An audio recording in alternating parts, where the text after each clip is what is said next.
누가복음 4장 14절 봉독해 드리겠습니다. 예수께서 성령의 권능으로 갈릴리에 돌아가시니 그 소문이 사방에 퍼졌고 친히 그 여러 회당에서 가르치심에 뭇사람에게 칭송을 받으시더라. 아멘. 오늘 누가복음 8번째로 강의해 드리는 시간이 되겠습니다. 누가복음은 예수께서 언약대로 구속사역을 완성하셔서 하나님의 의를 이루실 것을 증거하시는 그런 내용이 되겠습니다.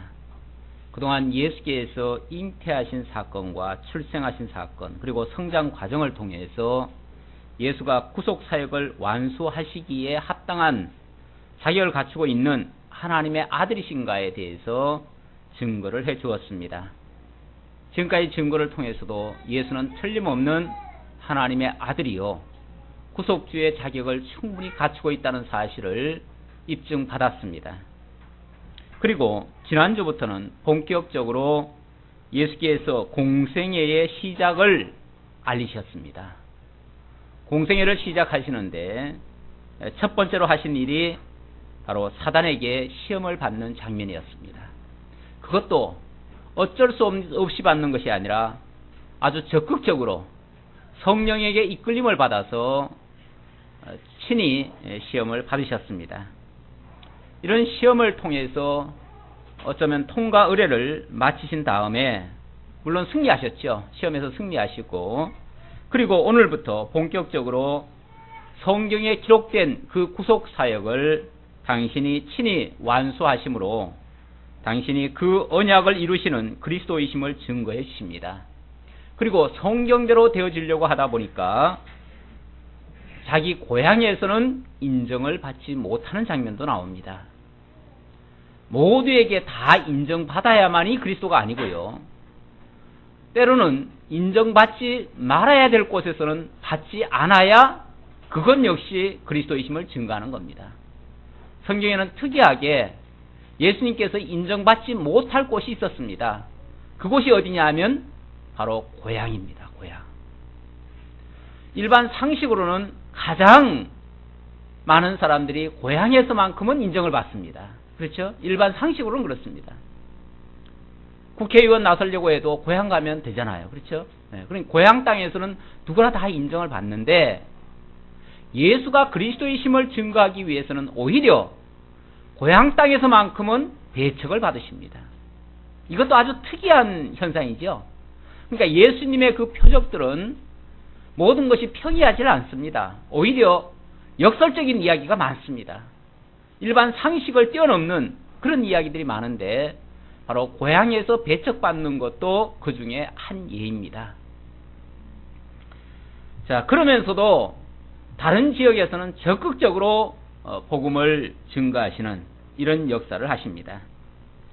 제가 아까 공생애라는 표현을 썼는데 공생애라고 하는 의미에 대해서 조금 설명을 드리고 넘어가는 것이 좋을 것 같습니다. 이제부터는 계속해서 공생애의 삶을 사시는데 많은 사람들이 그 공적인 일을 하면은 공인이다 그렇게 이야기를 하죠. 그 사적, 그러니까 개인적인 또는 자기 어떤 삶을 놓고 이제는 공적인 일에만 전념한다, 그런 의미에서 공생이다 그렇게 표현을 합니다. 물론 세상에서도 많은 사람을 가리켜서 공인이라고 얘기를 합니다. 그러나 자세히 들여다보면 그 공적인 일은 자기 어떤 부나 명예나 자기를 높이기 위한 어떤 수단으로 사용하고 실질적으로는 자기 사익을 추구하고 자기 가정을 돌보고 자기 집안을 일으키는 그런 도구로 사용하는 경우가 참 많습니다. 그래서 공인이라고 말은 하지만 실제적으로는 공적인 일을 하는 사람이 아니라 공공의 이익을 위하는 사람이 아니라 지극히 자기의 욕심을 채우는 이런 사람들도 우리는 많이 보게 되어집니다. 그런 사람은 공인이라고 표현은 하지만 냉정하게 말하면 공익을 빙자해서 사욕을 채우는 그런 사람이라고도 볼 수 있죠. 세상에는 오히려 그런 사람이 더 많습니다. 그런 의미에서 진정한 공생애의 삶을 살았다고 하기는 너무나 어렵습니다. 진짜 공생애를 살려고 하면, 진정한 공인이 되려고 하면, 그는 자기가 없어야 됩니다. 자기뿐이 아니라 자기 가족도 없어야 됩니다. 자기 집도 없어야 되고, 재산도 없어야 되고, 야망도 없어야 되고, 자기 뜻이라는 것 자체가 없어야 됩니다. 오로지 즉 타를 위한 존재도 타를 위해서 존재하고, 또 타를 위해서 죽기도 하고, 타를 위해서 살기도 하고, 타를 위해서 죽기도 하고, 오로지 타를 위해서만 살아가야 그가 바로 진정한 공생의 삶을 살았다라고 말할 수 있는데, 바로 그런 의미에서 예수님이 진정한 공생애를 살으신 분이다. 그는 오로지 자기 뜻은 아무것도 없었고,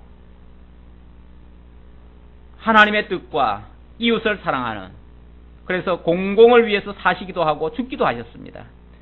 이렇게 남을 위해서 자기 삶을 불태우고 희생까지 하는 그런 자를 가리켜서 세상에서는 의인이라 그럽니다. 저 사람 참 의인이야. 자기를 위해서 살지 않았어. 남을 위해서 살았어. 남을 위해서 살다가 남을 위해서 죽었어. 그런 사람을 우리는 의인이라 그러는데,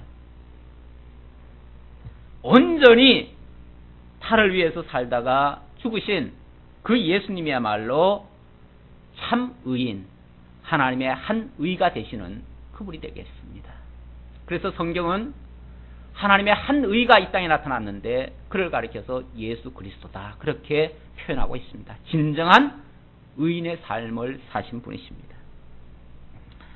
자, 이러한 예수께서 성경을 통해서 당신이 바로 그 일을 이루실, 여기서 의라고 하는 것은 바로 구속의 역사입니다. 그 구속을 위해서 자기를 완전히 불사르시는 그 모습을 이루셨는데, 그게 바로 성경을 통해서 당신이 그 일을 하러 왔다는 사실을 증명하는 장면이 바로 고향 땅에서 일어나고 있습니다. 이런 이야기를 고향 땅 사람들이 이해할 리가 만무하죠. 그러니까 고향 땅 사람들이 그것을 우습게 알고 그 말을 신뢰를 안 하죠. 그러다 보니까 그 예수를 배척하는 자리까지 나아가게 되어집니다. 14절 다시 보겠습니다. 예수께서 성령의 권능으로 갈릴리에 들어가시니 그 소문이 사방에 퍼졌고, 성령의 권능으로, 지난 그 4장 1절에서는 성령에게 이끌리어 사단에게 시험받으러 가셨다 그러셨는데, 여기서는 성령의 권능입니다. 그러니까 성령의 권능이나 성령에 이끌렸다는 말이나 다 성령 충만했다는 그 뜻이고, 그것은 성령에게 온전히 사로잡혔다는 뜻이고, 온전히 자기 의지가 없이 성령에 의해서만 움직이셨다, 그 뜻입니다. 그 소문이 사방에 퍼졌고 친히 그 여러 회당에서 가르치심에 무사람에게 칭송을 받으시더라. 당연히 회당에서 말씀을 증거하시는데 일반인들이 평범하게 하는 말과는 차원이 다르죠. 차원이 다르니까, 야, 어디서 저런 말씀을, 어디서 저렇게 깨달아서 우리에게 증거하는가. 그 성령께서 말하게 하심을 따라서 증거하시니까 이거는 사실은 세상에서는 듣도 보도 못한 소리일 수도 있어요. 너무나 기이하고 놀라운, 그러면서도 틀리지 않는 너무나 확실한 말씀이니까 칭송을 하게 되어지죠. 누구나 그 말씀만 듣고서는 칭송 안 할 수가 없죠.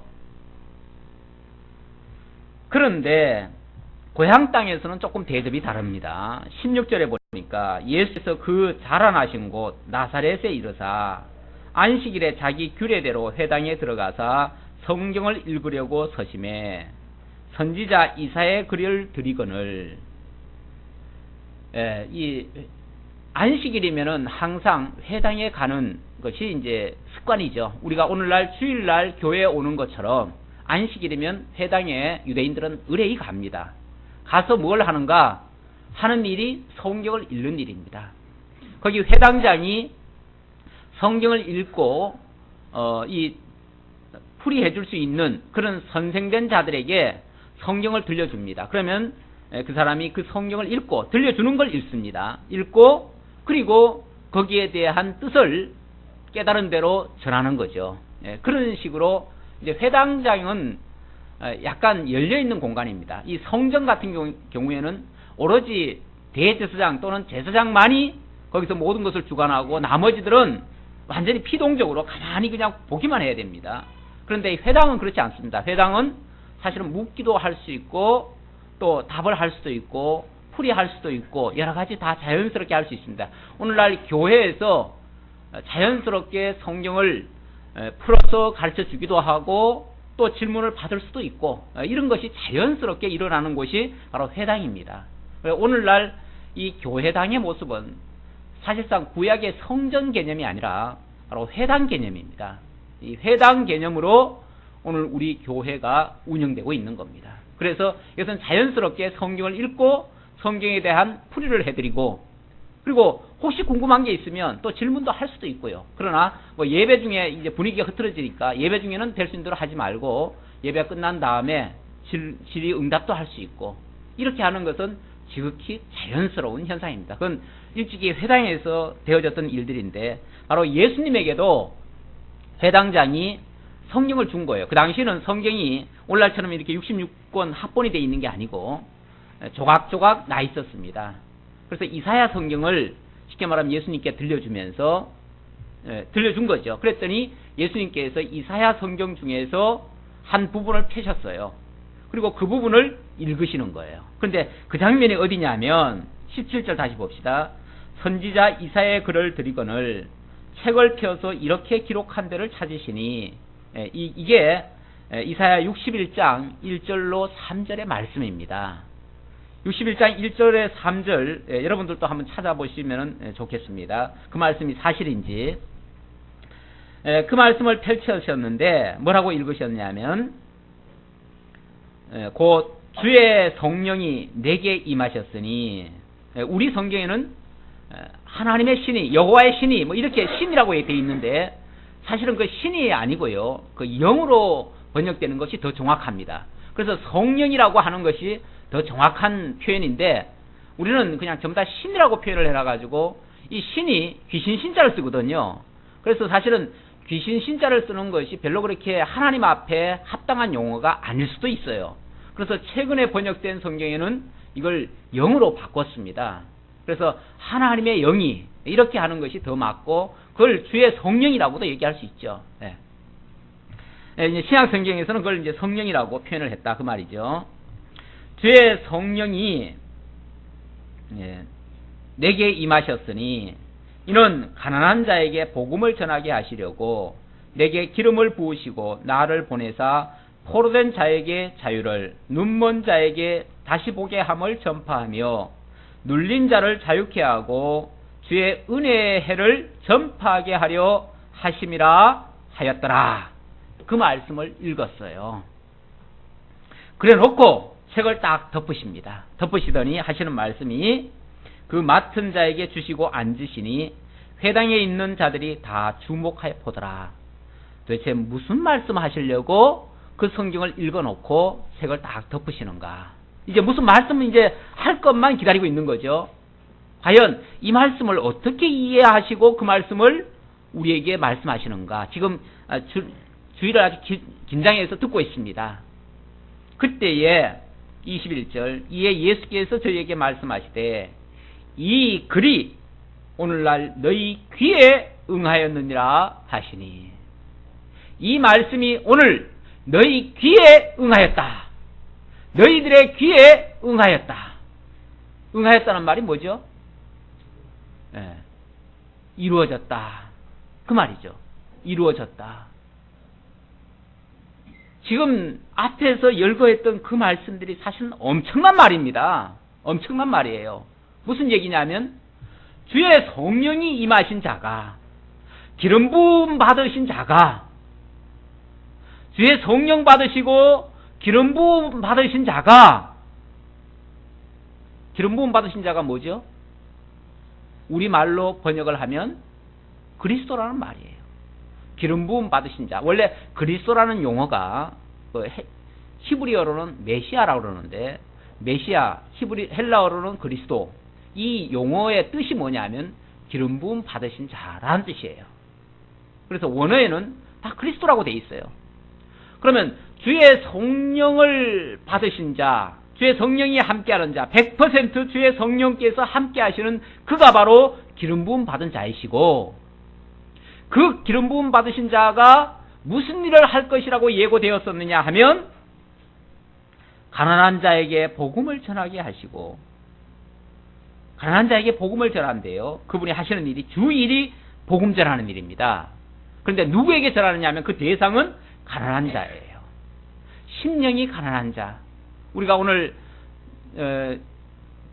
성경을 같이 교독을 좀 했잖아요. 교독할 때 시편 1편을 교독을 했어요. 복 있는 자. 그 복 있는 자가 이 마태복음 5장에 8장인가요? 거기 보면은 5장에 그 팔복 얘기할 때 보면 심령이 가난한 자가 복이 있나니 그랬습니다. 심령이 가난한 자가 다른 사람이 아니고요. 바로 복 있는 자고, 그 복 있는 자는 하나님의 택함을 받은 자예요. 그런 자들에게 복음을 전하게 하시는 것이 주의 첫째 사명이에요. 그 일을 하려고 나를 보내사 포로된 자에게 자유를, 눈먼 자에게 다시 보게 함을. 포로된 자, 눈먼 자. 포로된 자, 눈먼 자가 누굽니까?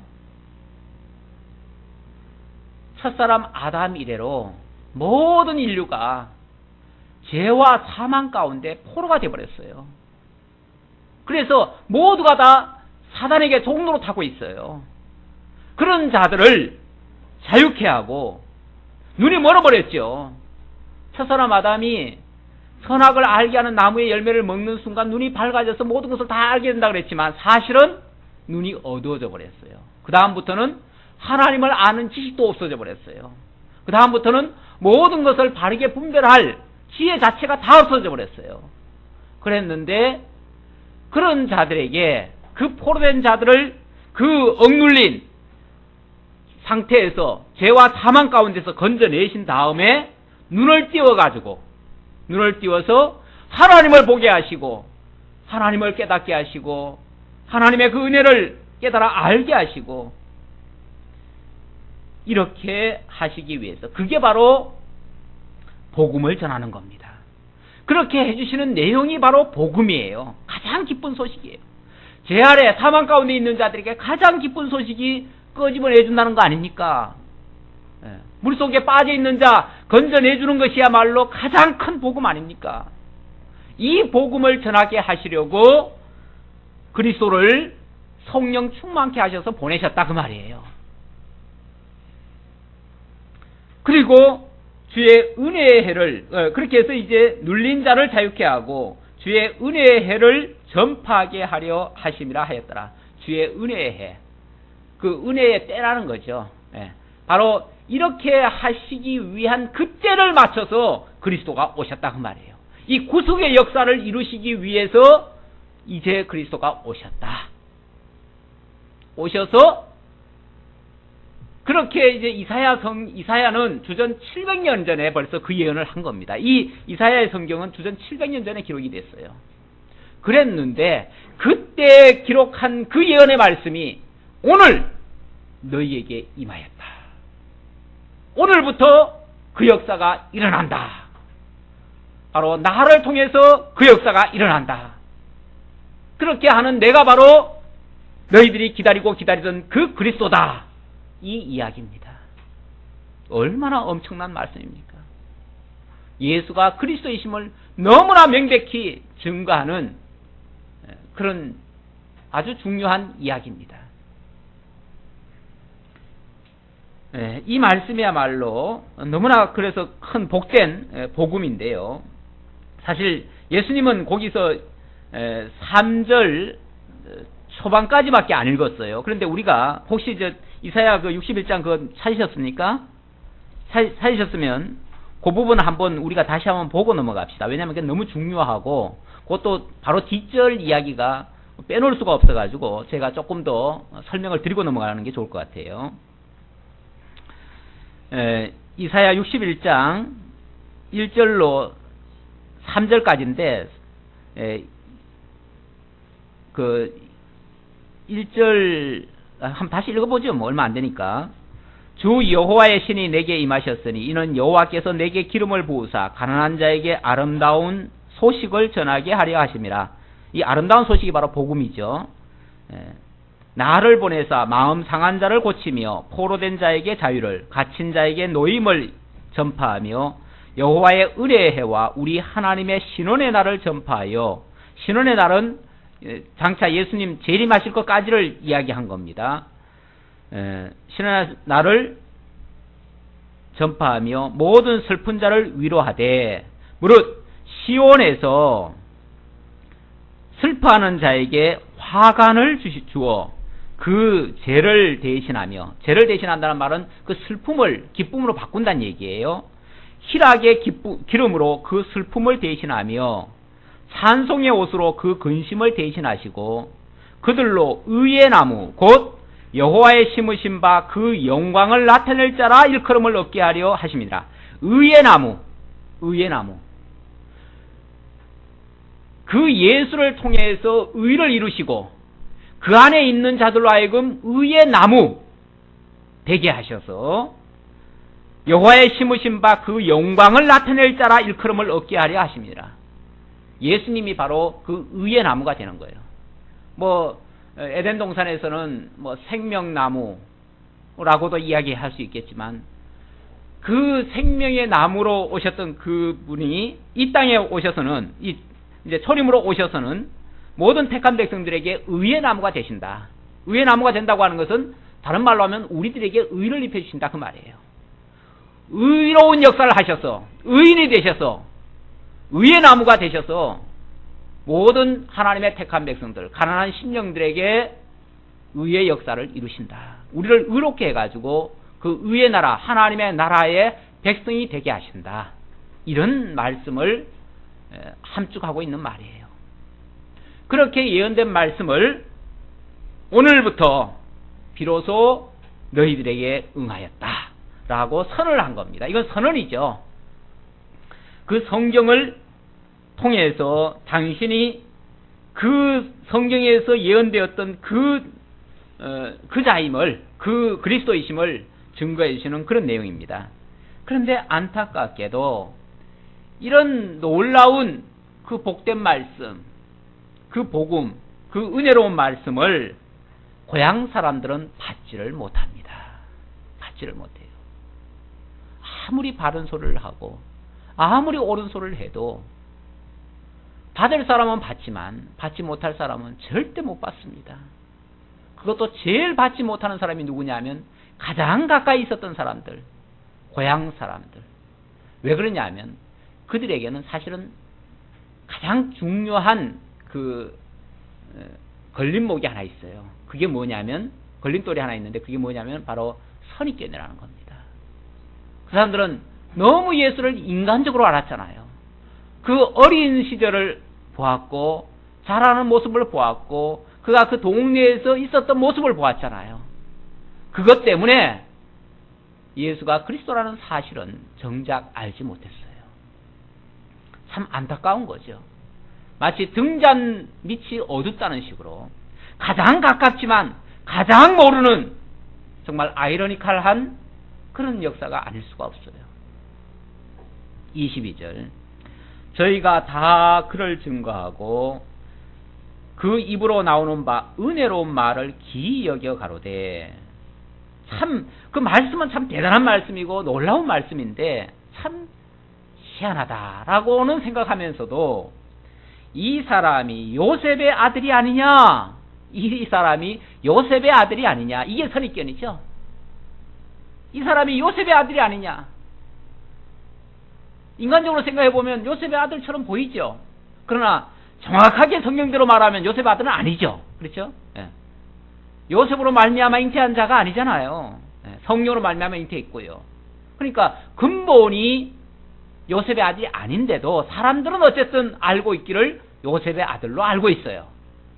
그러니 그것 때문에 이 진리가 가리워진 거죠. 가리워졌어요. 자, 이렇게 벌써 반응이 나오니까 예수님께서도 고향 사람들이 자기를 인정치 않을 것을 아시죠. 아시니까 이렇게 표현을 합니다. 예수께서 저희에게 이르시되 너희가 반드시 의원아 너를 고치라 하는 속담을 인정하여 내게 말하기를 우리의 들은 바 가버나움에서 행한 일을 내 고향 여기서도 행하라 하리라. 이 무슨 소리냐면 의원들한테 가끔 보면은 왜 의사들도 병 걸려서 죽는 경우가 있죠. 있어요. 그러면 지병이나 좀 고치지. 우리가 이제 그렇게 표현하지요. 지병이나 좀 고치지.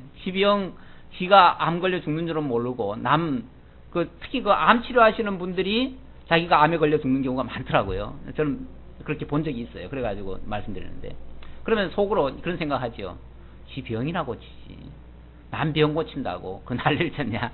이렇게 이제 생각할 수가 있는데, 지금 예수님이 그 당시에 그렇게 속담처럼 그렇게 불리워졌던 예들이 있다는 거예요. 그걸 예를 들면서 속담을 인용을 하면서 의원 보고 의원아 너를 고치라 하는 식으로 너 하던 일이나 해라. 너 가버나움에서 뭐 병자 고치고 뭐 하고 했으면 여기서도 그거나 하지. 뭐 쓸데없는 소리 하느냐. 이런 얘기예요. 쉽게 말하면 우리한테 눈에 보이는 거나 좀 해주고 우리 좀 육신적으로 좀 유익한 거나 좀 해주지. 뭐 잘났다고 쉽게 말하면. 우리가 너 뻔히 아는데 너 갈릴리에서 아버지 요셉 밑에서 아버지가 목수 일을 했으니까 그 목수 도와주고 있는 거 봤는데 무슨 그리스도처럼 하나님의 아들처럼 행세를 하느냐. 이렇게 이제 비아냥거리는 말이에요. 이 말이. 네가 좀 나가서 어디서 뭐 좀 배웠으면 가버나움에서 했던 거 정도 그 정도나 할 것이지. 뭐 여기서 이상한 그런 말이나 하고 그렇게 하느냐라고 예수를 조롱한다 그 말이에요. 조롱한다. 조롱할 것이다 라고 예수님의 입에서 그렇게 표현을 했어요. 물론 듣기에 따라서는 굉장히 불쾌하죠. 또 가라사대. 자, 그 말만 했어도 그 사람들이 그냥 그 정도로 넘어갈 수 있어요. 그런데 그 다음 말씀이 또 사례를 들어요. 무슨 사례를 드냐면 또 가라사대. 이거는 이제 이 4절 말씀은 성경 말씀이죠. 또 가라사대 내가 진실로 너희에게 이르노니 선지자가 고향에서 환영을 받는 자가 없느니라. 이건 성경을 인용을 했어요. 그러니까 속담을 인용했죠. 조금 전에. 이번에 또 성경을 인용했어요. 성경 선지서에 보면 특히 예레미야서 같은 데 보면 에스겔서나 예레미야서에 보면 선지자가 고향 땅에서 얼마나 핍박을 받고요. 인정을 못 받는 장면이 나옵니다. 그걸 이제 예를 든 거예요. 그러면서 선지자가 고향 땅에서 인정받는 예가 없었다. 그렇다면 구약에 모형적으로 왔던 선지자가 다 자기 고향 땅에서 대접을 못 받고 버림받았다면 참 선지자도 뭐 될 거다? 버림받을 거다라는 말씀을 지금 하신 거예요. 내가 참 선지자라면 너희들에게 버림받는 것이 성경대로 되는 거다. 이렇게 표현을 했어요. 이것도 이제 고향 사람들 사실 좀 자극하는 말이죠. 근데 그 다음은 더 적극적으로 또 사례를 듭니다. 사례를. 실제 있었던 사례. 그 사례가 25절부터입니다. 내가 참으로 너희에게 이르노니 내가 진짜 말한다. 이런 사례도 있었다. 라고 얘기를 하는 거죠. 너희에게 이르노니 엘리야 시대에 하늘이 새해 6달을 닫히어 온 땅에 큰 흉년이 들었을 때에 이스라엘에 많은 가부가 있었으되 엘리야가 그중 한 사람에게도 보내심을 받지 않고 오직 시돈 땅에 있는 사렙다의 한 가부에게 뿌리였으며, 무슨 얘기냐면 말이 좀 긴데요. 옛날에 그 엘리야 시대, 이 주전 한 800년경에 북쪽 이스라엘에 엘리야가 있었잖아요. 그 엘리야 시대 때 하나님이 징계를 해가지고 온 이스라엘에 3년 6개월 동안이나 비가 한 방울도 안 내렸어요. 그러니까 모든 사람이 다 굶어 죽게 생겼잖아요. 그런데 하나님이 자기 어떻게 보면 뭐라고 할까요? 자기 사랑하는 이스라엘 백성들에게 선자를 보낸 게 아니고요. 어떻게 보면 저 시돈 땅이라 그러면 저 이방 땅이나 마찬가지거든요. 그쪽에 보냄을 보내셔가지고 그쪽 사람을 살리셨어요. 참 희한하잖아요. 아니 왜 고향 사람은 내팽개쳐놓고 엉뚱한 저 시돈 사람한테 가가지고 왜 살려줬냐 그 말이에요. 그게 하나님의 뜻이었다. 자기 고향 사람은 배척이 됐었다. 이 얘기를 하려고 그 얘기를 하는 거예요. 그래서 하나님은 고향 사람한테 안 보냈다. 선자들을. 보내봤자 뭐하니까? 인정 안 받으니까. 못하니까. 실제로 고향 땅에서는 대접 못 받았으니까요. 그러니까 아무도 알아주지도 않지만 시돈 땅에 가서 전했던 거죠. 그러니까 거기서 역사가 일어났던 거예요. 그랬었고 또 한 예를 들어요.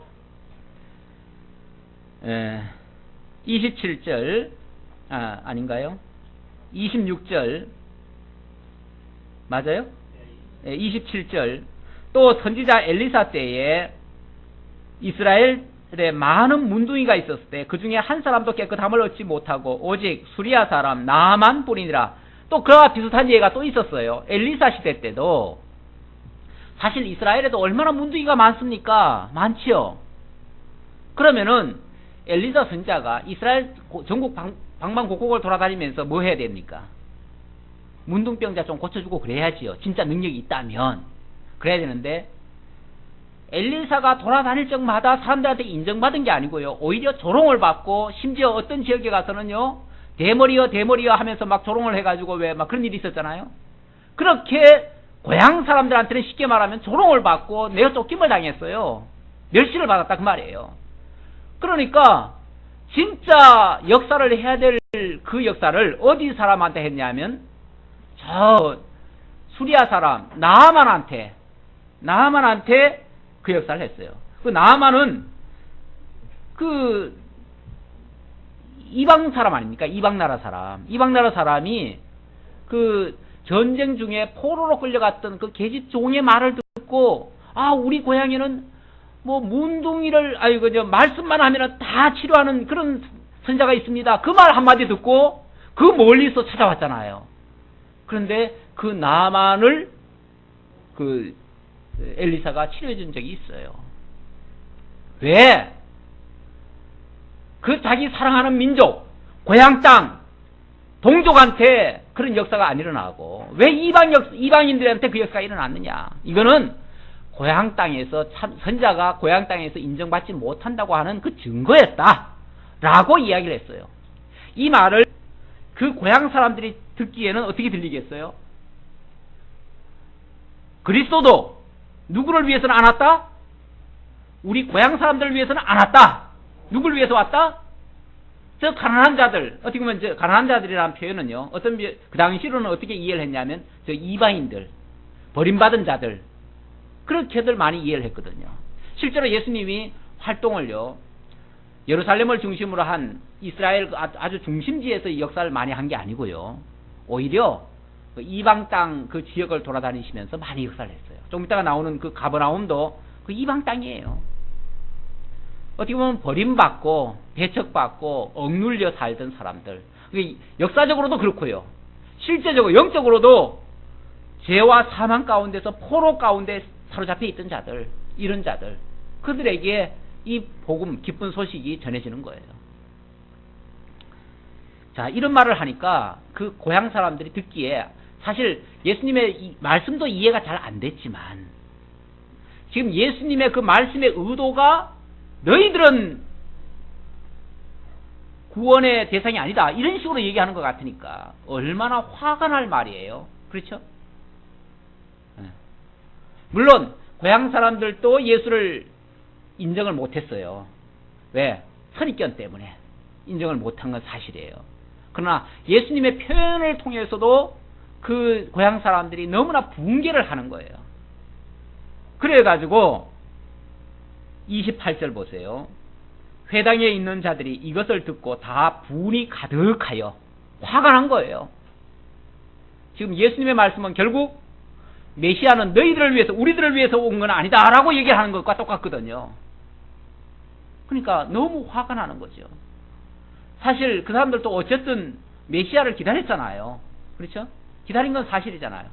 다만 실제 메시아로 오신 예수를 몰라본 건 또 죄가 되지만 그러나 기다린 건 또 사실이잖아요. 그런데 자기들 보고 메시아가 너희들 위해서는 안 온다 하니까 화가 날 만하지요. 인간적으로 생각하면 그렇다고 말해요. 그러나 이건 역시 성경을 이루기 위해서 되어지는 역사들입니다.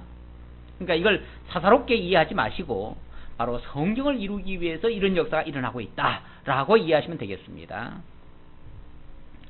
자, 어쨌든 회당에 있는 자들은 너무 화가 났어요. 예수님의 말씀을 듣고. 그래서 다 분이 가득하여 일어나. 얼마나 화가 났으면 사람들이 너무 화가 나면요 막 흥분을 제어를 못해가지고 그 순간 사고를 치고 맙니다. 그래서 예수를 끌고 나갑니다. 일어나 동네 밖으로 쫓아내요. 예수를 바깥으로 아예 바깥으로 내쫓습니다. 내쫓고 그리고도 분이 안 풀렸어요. 분이 안 풀려가지고 몇 사람은 그 동네가 건설된 산 낭떠러지까지 끌고 가서 밀쳐 내리치고자 하되 아예 높은 산에 그러니까 동구 밖으로 끌고 나간 다음에 그 마을 입구에 이렇게 산비탈이 있는 모양인데 거기까지 끌고 가가지고 거기서 아예 밑으로 내리쳐가지고 죽여버리라고까지 생각을 한 겁니다. 예, 얼마나 격분을 했는가를 알 수가 있는 장면이죠. 그런데 거기서 이제 예수님의 그 모습이 놀라운 모습이 또 표현이 됩니다. 예수께서 저희 가운데로 지나서 가시니라. 아무 일 없는 듯이 그 앞을 지나가는 거예요. 사실 낭떠러지까지 끌고 갔는데 그 앞을 지나가요. 뭐가 되죠? 밀면 어떻게 돼요? 밀면 그냥 낭떠러지 떨어져 죽는 거죠. 아마 일반인들 같으면 거기서 앞을 지나가는 게 아니고요. 도망을 가든지 뭘 했겠죠. 뒤로 도망을 가든지 뭘 했겠죠. 근데 예수님은 당신이 물론 뭐 거기서 죽는다는 것을 상상할 수 없는 일이고요. 그건 있을 수 없는 일이고요. 그리고 지난번 그 사단에게 시험 받을 때도 그런 장면이 있었지만 예수님은 너무나 분명하게 아시는 게 있죠. 만약의 경우 진짜 누가 민다고 칩시다. 밀면 어떻게 되겠어요? 하나님의 아들로서 오히려 증거가 될 일이죠. 왜? 하나님께서 천사를 동원해서 발이 땅에 떨어지지 않도록 안전하게 보호하실 것이라고 하는 그 예언의 말씀이 오히려 이루어지겠죠. 물론 지난번에 그 사단 시험 받을 때는 그건 하나님을 일부러 시험하는 건 안 되죠. 그렇죠? 하나님을 일부러 시험하는 건 안 됩니다. 예를 들어서 이렇게 내가 행동을 하면 내가 예를 들어서 여기 낭떠러지 떨어지면 하나님이 나를 살려주면 하나님이 계시고 안 살려주면 하나님이 없다. 이렇게 해가지고 내가 테스트 삼아 뛰어내린다고 하면 어떻게 될까요? 그건 하나님을 시험하는 겁니다. 그거는 주 너의 하나님을 시험치 말라는 그 말씀으로 단호히 물리치신 거예요. 그러니까 예수 보고 뛰어내리라 했을 때는 예수가 안 뛰어내리죠. 그건 시험하는 거니까 당연히 안 뛰어내리죠. 그러나 정상적으로 걸어가는데 밀어버리면 그건 시험하는 게 아니고 하나님이 보호해 주시는 거죠. 보호해 주시는 거니까 그건 시험하는 게 아닙니다. 그런 믿음을 가지고 있기에 그런 거에 두려워함이 없이 담대하게 행할 수 있는 거죠. 우리도 마찬가지라고 보여져요. 우리도 내가 일부러 하나님을 시험하듯이 행동하는 것은 이건 죄가 될 수 있습니다. 그러나 내가 믿음을 따라서 지켜가다가 어려운 일에 봉착했다면 그거는 내가 하나님을 시험한 게 아니고 내가 어려운 일에 빠진 거예요. 그때는 하나님께서 보호해 주시는 것이죠. 그런 믿음 가지고 나아가면 그 어느 것도 두려워할 게 없죠. 두려워할 것이 없고 그 일을 감당하게 되어지고 이기게 되어지는 거죠. 그게 어떻게 보면은 믿음으로 사는 모습이고 그게 승리의 비결이 될 수도 있는 거예요. 그래서 제가 지금 말씀드리고자 하는 것은 바로 이렇게 분명한 그 내용을 알기 때문에 그걸 믿음으로 행하게 되어지면 반드시 승리하게 되어진다는 것을 교훈적으로 받을 수 있다는 것을 제가 말씀드렸습니다. 자, 그 다음 31절로 37절.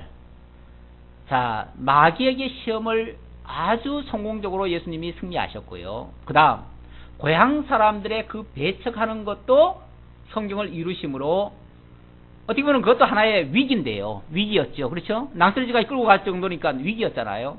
그것도 정말 무사히 잘 통과가 되었습니다. 다 승리한 거죠. 승리하신 모습입니다. 자, 그런 다음에 예수님께서는 이제 말씀하신 대로 본격적으로 정말 가난한 자들에게 가서 복음을 전파하시는 일을 하시는데, 그 일 중에 하나가 뭐냐면 바로 귀신을 쫓아내서 자기를 증거하시는 장면입니다. 이게 이제 소위 말해서 표적이죠. 표적인데 그 표적도 표적 자체, 그러니까 병 고치는 자체를 목적으로 하는 게 아니라 예수가 바로 그 일을 하시기에 충분하신 그런 능력자임을 증거하기 위한, 그가 바로 하나님의 아들이요 그리스도이심을 증거하기 위한 목적으로 이 일을 한다. 여기에 이제 우리가 잊지 마셔야 됩니다. 31절입니다. 갈릴리 가버나움 동네에 내려오사 안식일에 가르치심에, 어느 곳에 가시든지 안식일이면은 회당에 가셔서 말씀을 가르치시는 이 일을 하십니다. 저희가 그 가르치심에 논란이, 이는 그 말씀이 권세가 있음이라. 뭐 사사로운 말로 전하는 게 아니고 성령으로, 성령의 권능으로 지금 증거하는 말씀이니까 당연히 권세가 있죠. 그러니까 이 권세는 어떤 인간의 권세가 아니라 성령의 능력을 이야기하는 겁니다. 그때 한 사건이 일어납니다. 예수님이 일부러 사건을 일으킨 게 아니라 갖가지 현상들이 일어나면서 그걸 통해서 예수가 그리스도이심을 증거합니다. 회당에 더러운 귀신 들린 사람이 있어 크게 소리질러 가로되, 아 나사렛 예수여, 우리가 당신과 무슨 상관이 있나이까? 우리를 멸하러 왔나이까? 나는 당신이 누구인 줄 아노니 하나님의 거룩한 자니이다. 예. 뭐 예수님이 의도했든 안 했든 일부러 하시진 않지요. 그러나 모든 역사는 예수를 증거하는 쪽으로 나아가죠. 거기서는 뜻밖에도 귀신 들린 자가 입을 열어서 소리를 지릅니다. 여기 아 하는 말은 어떻게 보면 절망스러운 얘기죠. 귀신으로서는 그리스도의 출현이 절망적인 상황입니다. 아직 그리스도가 오셔서 그렇게 할 때가 아닌데 왜 벌써 오셔가지고 우리를 이렇게 멸하십니까? 우리를 왜 내버리려고 그러십니까? 하고서 이야기를 하는 가운데서 나는 당신이 누구인 줄 안다 그랬습니다. 예수가 그리스도인 줄은, 하나님이 여호와신 줄은 누구도 알아요? 귀신도 다 알아요. 귀신이 사실은 더 잘 알아요. 귀신이. 예. 그래서 뭐 우리가 놀라운 일을 알면 귀신같이 안다 그러잖아요. 귀신같이 안다. 귀신이 원래 더 잘 아는 거예요. 예. 그걸 귀신이 아는 걸 갖다가 그걸 대단히 높여주면 안 돼요. 예. 그거는 악한 의도로 사실은 아는 거예요. 악한 용도로 쓰기 위해서 아는 거예요. 예. 그걸 높일 건 없어요. 오히려 예수가 그리스도인 줄을, 그러니까 하나님의 거룩한 아들인 것을 증거하는데도 불구하고 예수는 어떻게 반응하십니까? 35절. 예수께서 꾸짖어 가라사대 잠잠하고 그 사람에게서 나오라 하시니 귀신이 그 사람을 무리 중에 넘어뜨리고 나오되 그 사람은 상하지 아니한지라. 예. 쓸데없는 소리 하지 말고 뭐 하라고요? 그냥 나오라. 왜 그 사람에게 들어가서 그를 고통주냐, 나와라 하고서 명하니까 나왔어요. 예, 이 말씀을 통해서도, 귀신의 입을 통해서도 예수가 그리스도이심을 증거했고요. 또한 그 사건을 통해서도 예수가 귀신의 세계, 어떻게 보면 그 영계까지 다스리고 주관하시는 주이심을 입증해 주신 그런 내용입니다.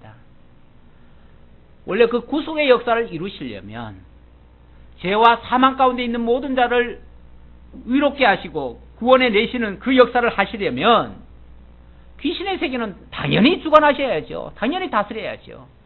귀신이 뭐 됐습니까?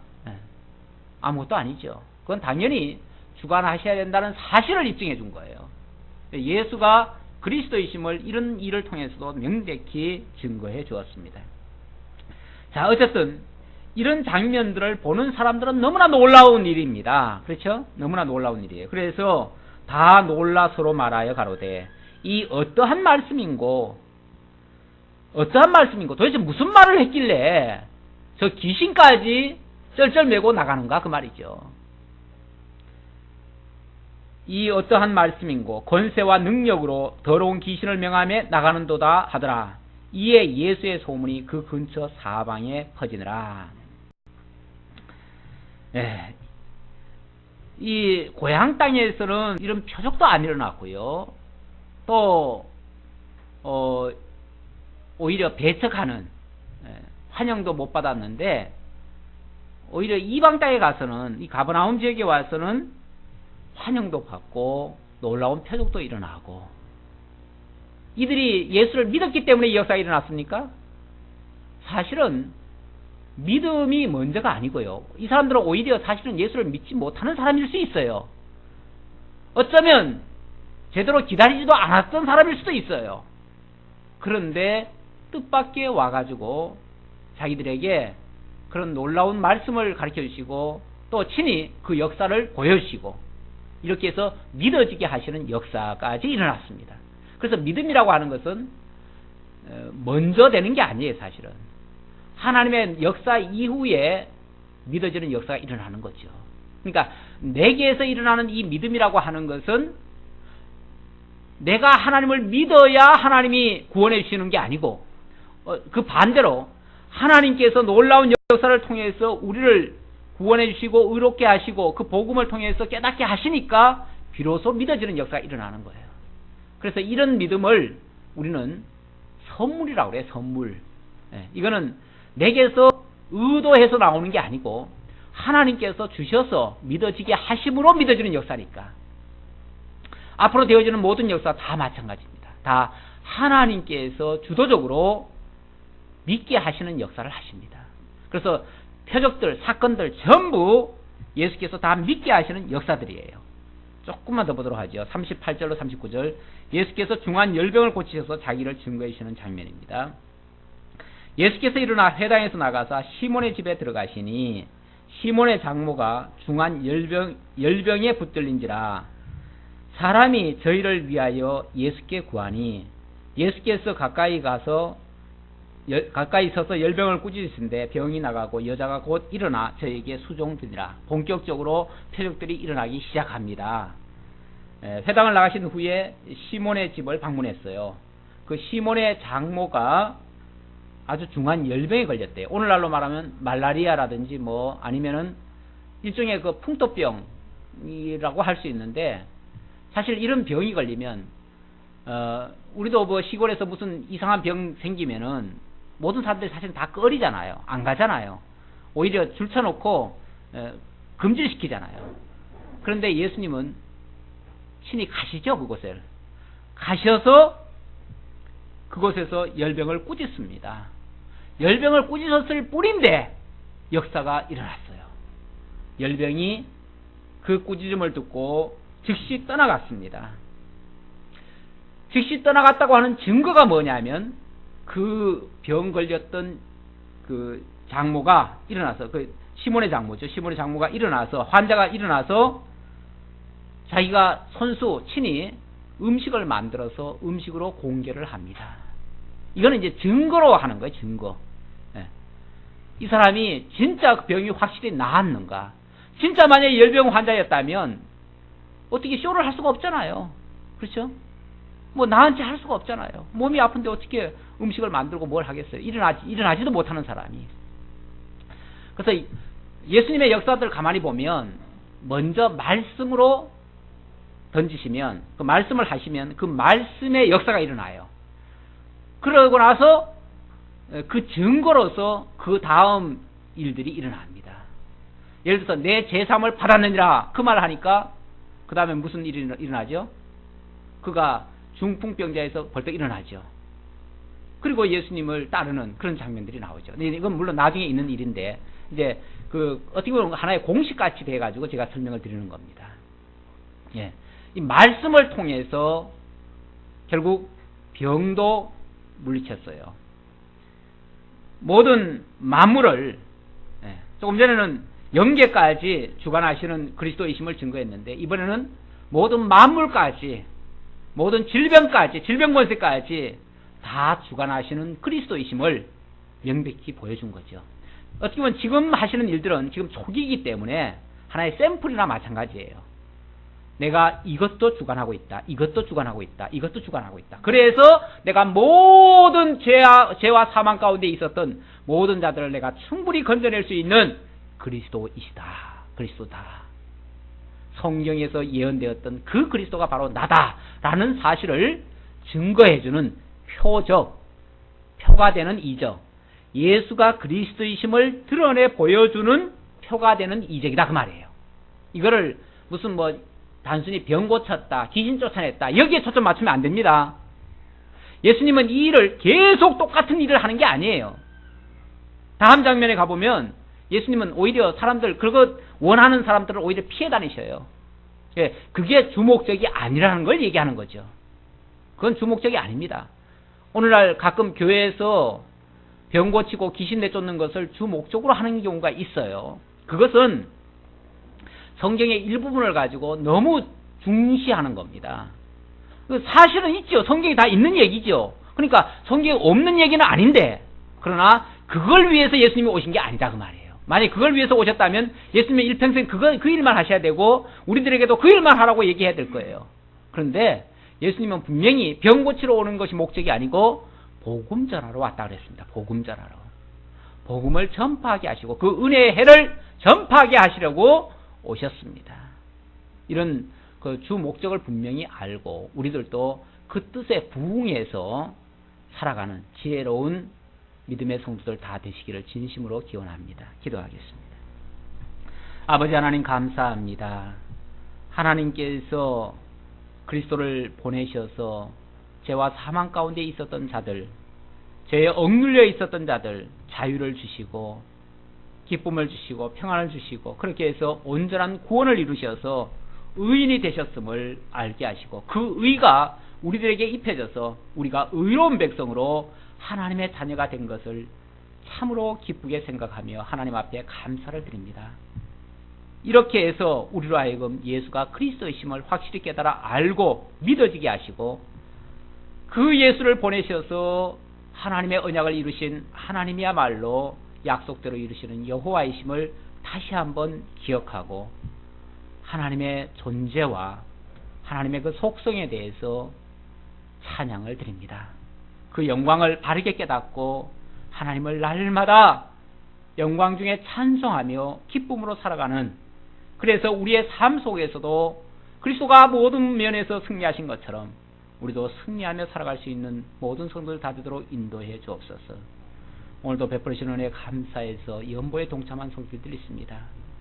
하나님 나라 섬기는 이 놀라운 일에 우리들의 작은 정성들, 우리들의 작은 사랑들이 모여서 하나님의 나라가 건설되어져 가고 하나님의 영광이 드높아질 수 있도록 하나님 역사해 주옵소서.